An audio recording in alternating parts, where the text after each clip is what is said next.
तीसरा अध्याय, महिषासुर का वध। महर्षि मेधा ने कहा, महिषासुर की सेना नष्ट होती देखकर उस सेना का सेनापति चिक्षुर नामक दैत्य क्रोध में भरकर देवी के साथ आकर युद्ध के लिए आगे बढ़ा। वह देवी पर इस प्रकार बाणों की वर्षा करने लगा मानो सुमेरु पर्वत पानी की धार बरसा रहा हो। इस प्रकार देवी ने अपने बाणों से उसके बाणों को काट डाला तथा उसके घोड़े व सारथी को मार दिया। साथ ही उसके धनुष और उसकी अत्यंत ऊंची ध्वजा को भी काटकर नीचे गिरा दिया। इस प्रकार धनुष कट जाने के पश्चात उसके शरीर के अंगों को भी अपने बाणों से बीन दिया। धनुष, घोड़ों और सारथी के नष्ट हो जाने पर वह असुर ढाल और तलवार लेकर देवी की तरफ आया। उसने अपनी तीक्ष्ण धार वाली तलवार से देवी के सिंह के मस्तक पर प्रहार किया और बड़े वेग के साथ देवी की बाईं भुजा पर वार किया। किंतु देवी की बाईं भुजा को छूते ही उस दैत्य की तलवार टुकड़े टुकड़े हो गई। इससे दैत्य ने क्रोध में भरकर शूल हाथ में लिया और उसे भद्रकाली देवी की ओर फेंका। देवी की ओर आता हुआ वह शूल आकाश से गिरते हुए सूर्य के समान प्रज्वलित हो उठा। उस शूल को अपनी ओर आता हुआ देखकर देवी ने भी शूल छोड़ा और महाअसुर के शूल के 100 टुकड़े कर दिए और साथ ही महाअसुर के प्राण भी हर लिए। चिक्षुर के मरने पर देवताओं को दुख देने वाला चामर नामक दैत्य हाथी पर सवार होकर देवी से लड़ने के लिए आया और उसने आने के साथ ही शक्ति से प्रहार किया, किंतु देवी ने अपनी हुंकार से ही उसे तोड़कर पृथ्वी पर डाल दिया। शक्ति को टूटा हुआ देखकर दैत्य ने क्रोध से लाल होकर शूल को चलाया, किंतु देवी ने उसको भी काट दिया। फिर सिंह बड़े जोर से आकाश की ओर उछला और पृथ्वी की ओर आया तो अपने पंजे से चामर का सिर धड़ से अलग कर दिया। क्रोध में भरी हुई देवी ने शिला और वृक्ष आदि की चोटों से उदग्र को भी मार दिया। कराल को दांतों, मुख को थप्पड़ों से चूर्ण कर डाला। क्रुद्ध हुई देवी ने गदा के प्रहार से उद्यत दैत्य को मार गिराया। विंध्यपाल से बाष्कल को बाणों से ताम्र तथा अंधक को मौत के घाट उतार दिया।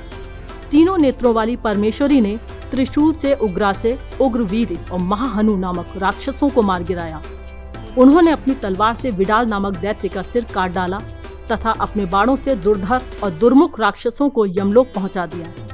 इस प्रकार जब महिषासुर ने देखा कि देवी ने मेरी सेना को नष्ट कर दिया है तो वह भैंसे का रूप धारण करके देवी के गणों को दुख देने लगा।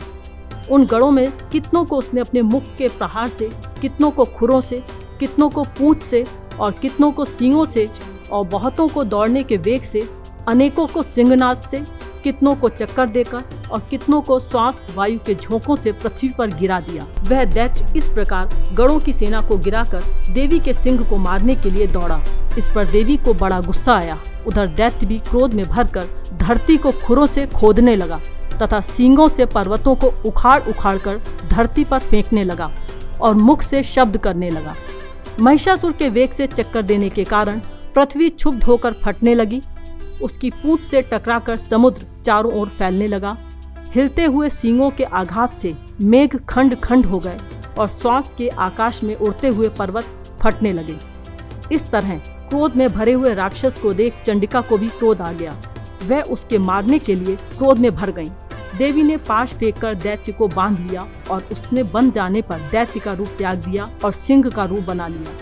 ज्यों ही देवी उसका सिर काटने के लिए तैयार हुई, उसने पुरुष का रूप धारण कर लिया, जो कि तलवार हाथ में लिए हुए था। देवी ने तुरंत ही अपने बाणों के साथ उस पुरुष को उसकी तलवार ढाल सहित बींध दिया।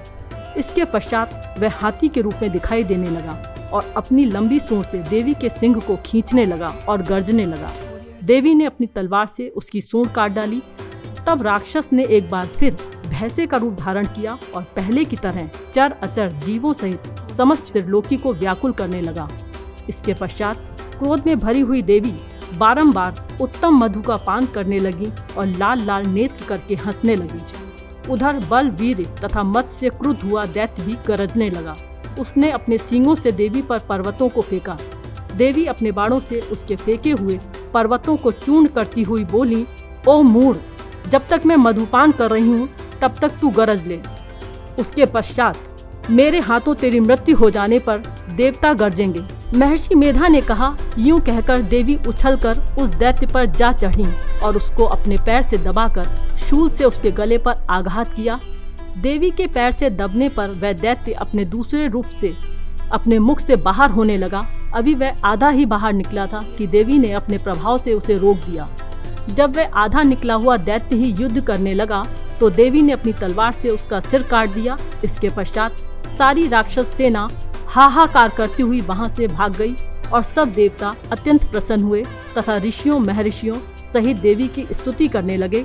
गंधर्व राज गान करने लगे और अप्सराएं नृत्य करने लगी।